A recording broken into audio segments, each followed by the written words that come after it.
చిరస్థాయిగా నిలిచిపోయేటువంటి ఒక నాయకుడు, ప్రజల గొంతుక శ్రీ పవన్ కళ్యాణ్ గారు. వారిలో ఉండేటువంటి స్ఫూర్తి, ప్రజల పట్ల ఉండేటువంటి భక్తి, సమాజంలో మార్పు తేవాలన్న తపన అమోఘం, అద్వితీయం. అటు సమాజంలో ఒక పవర్ఫుల్ లీడర్ వారి యొక్క సందేశాన్ని విందాం.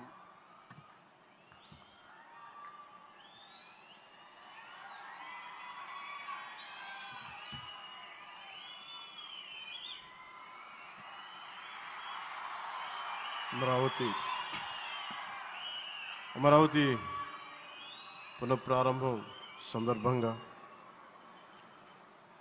34,000 ఎకరాలు ఇచ్చి 29,000 పైచిలకు రైతులు గత 5 సంవత్సరాలుగా నలిగిపోయి ఇక్కడికి వచ్చి రోడ్ల మీదకి వచ్చి ముళ్ళ కంచెల మధ్యలో కూర్చొని పోలీసు లాఠీ దెబ్బలు తిని కేసులు పెట్టించుకొని ఇంట్లో పెద్దవాళ్ళని కానీ చాలామందిని 2,000 పైచులకు రైతులు ప్రాణాలు కోల్పోయి మీరు నలిగి బాధపడి మీ కన్నీళ్ళు తుడిచే వాళ్ళు ఉన్నారా ఆ రోజునని చాలాసార్లు మహిళా రైతులు నన్ను అడిగారు. ఇది గౌరవ ప్రధానమంత్రి శ్రీ నరేంద్ర మోదీ గారికి తెలుస్తుందా అని ఒకసారికి 5 సంవత్సరాల క్రితం మీరు అడిగారు.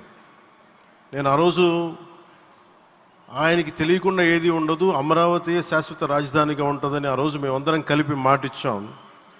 ఆ ఇచ్చిన మాట ప్రకారం ఈ రోజున గౌరవ ప్రధానమంత్రి గారి చేతుల మీదుగా మళ్ళీ ఇంకొకసారి పునఃప్రారంభం జరగబోతుంది.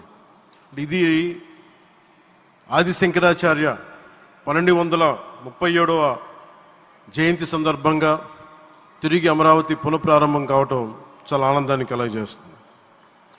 మనందరం 5 కోట్ల మంది ప్రజలకి సంబంధించి ఇది ఒక హబ్, ఇది సెంటర్, నర్వ్ సెంటర్. ఇది అంటే మనందరికి సంబంధించిన ఇల్లు. ఇది మనందరం ఎవరిని అడుగుతున్నామంటే, ఒక ప్రధానమంత్రి గారు పూర్వం సన్యాసాశ్రమంలో ఉన్నప్పుడు ఆయనకి అనికేత్ అనే పేరు పెట్టారు. అనికేత్ అంటే అర్థం పరమశివుడు, ఇల్లు లేనివాడని. అలాంటి ఇల్లు లేనివాడు, కుటుంబం లేనివాడు 5 కోట్ల మంది కుటుంబాలకు, 5 కోట్ల మంది ప్రజల కోసం, ఎన్ని కోట్ల కుటుంబాల కోసం మనందరికీ రాజధానిలో ఒక నగరం నిర్మించడానికి, ఇల్లు నిర్మించుకోవడానికి ఇల్లు లేకుండా 140 కోట్ల మంది ప్రజల బాధ్యత తీసుకొని కశ్మీర్ నుంచి కన్యాకుమారి వరకు, అక్కడ కామాఖ్య నుంచి ద్వారకా వరకు ప్రపంచమే, మన దేశమే తన కుటుంబంగా చేసుకుంటూ ఈ భారతదేశమే తన ఇల్లుగా చేసుకొని తిరిగి పునఃప్రారంభానికి విచ్చేసిన గౌరవ ప్రధానమంత్రి శ్రీ నరేంద్ర మోదీ గారికి మనస్ఫూర్తిగా మన అందరి తరపున, ఆంధ్రప్రదేశ్ ప్రజలందరి తరపున, అమరావతి రైతాంగం తరపున, ఆడపడుచుల తరపున వారికి చేతులెత్తి హృదయపూర్వక నమస్కారాలు తెలియజేస్తున్నాను. దివిసీమ తుఫాన్ వచ్చి అందరి ఆశలను తుడిచిపెట్టేసినట్టు గత ప్రభుత్వం రాష్ట్రం మరియు అమరావతి భవిష్యత్తుని తుడిచిపెట్టేసింది. అమరావతి అంటే పరదాలు, సెక్షన్ 30, సెక్షన్ 144 మాత్రమే గుర్తుకొచ్చేలా పనిచేశారు.